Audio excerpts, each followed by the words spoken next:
ভূমিকম্পে আহত অনেকে চিকিৎসা নিতে ভিড় করছেন রাজধানীর পঙ্গু হাসপাতালে। সেখানে আছেন সহকর্মী শফিকুজ্জামান রুবেল।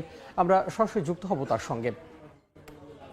আজকে বাংলাদেশে যে ভূমিকম্প হয়েছে সেই ভূমিকম্পে কিন্তু দেশব্যাপী একটি ক্ষয়ক্ষতির পরিমাণ চোখে পড়ার মতো। আমরা হসপিটালে রয়েছি, এখন পর্যন্ত যতদূর জানি যে পুরো দেশে প্রায় 2 শতাধিক আহত হয়েছে, 10 জন নিহতের সংবাদ আমরা পেয়েছি, যার রাজধানীতে 6 জন এবং ঢাকার বাইরে 4 জন।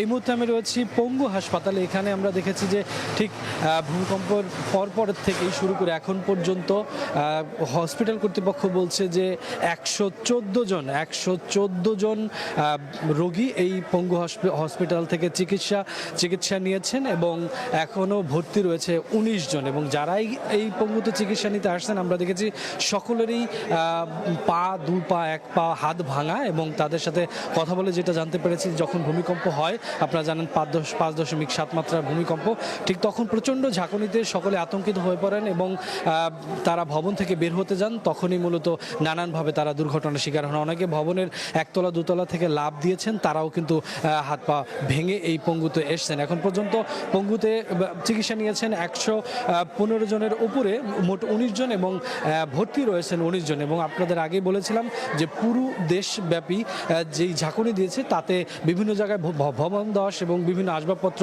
পড়ে অনেক কংক্রিট এবং দেয়াল, ভবন ধস বলতে ভবনের যেই সানসিট সেই ধসের কারণে কিন্তু রাজধানীতে 4 জন এবং পুরো দেশে নরসিংদী সহ পুরো দেশে আরও 6 জন, মোট 10 জনের মৃত্যুর সংবাদ আমরা এখন পর্যন্ত পেয়েছি এবং আশঙ্কাজনক বেশ কিছু আহতের সংখ্যা আমরা পেয়েছি। এই পঙ্গুতেই 2 জনের আহতের ব্যাপক আশঙ্কাজনক অবস্থায় রয়েছেন এমনও আমরা তথ্য পেয়েছি। তো সব মিলে বলা যায় যে আজকের যেই 10:38 যে ভূমিকম্প হয়েছে সেই ভূমিকম্পের মাত্রাটা যাই হোক না কেন, ঝাঁকুনিটা ছিল প্রচণ্ড।